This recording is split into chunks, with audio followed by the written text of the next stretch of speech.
Une thèse, c'est une prise de position, c'est-à-dire un point de vue, une opinion par rapport à une question controversée.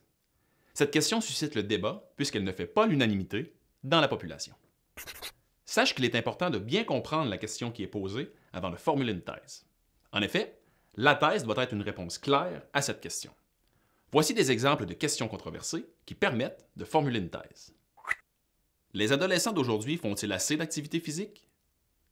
Devrait-on obliger tous les jeunes à faire du bénévolat? La technologie a-t-elle une mauvaise influence sur les jeunes? Notre société est-elle ouverte au changement? Rappelle-toi, la thèse permet à l'énonciateur, c'est-à-dire celui ou celle qui écrit le texte, d'exprimer clairement son avis à propos du sujet controversé. Cette thèse peut être explicite ou implicite. Une thèse explicite sera clairement énoncée dans le texte. À l'opposé, une thèse implicite devra être déduite puisqu'elle sera sous-entendue.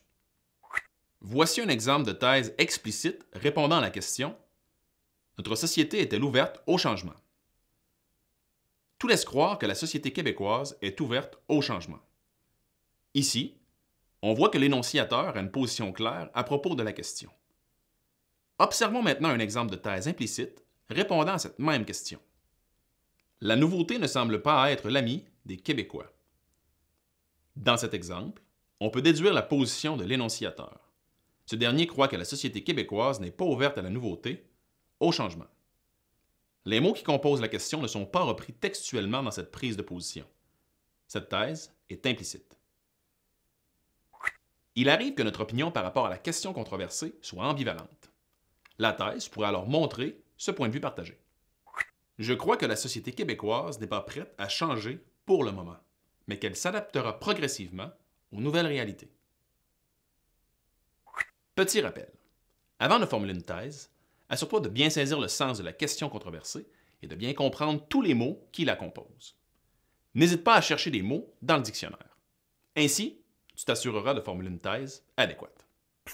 Finalement, sache que la thèse est le point de départ de ton texte.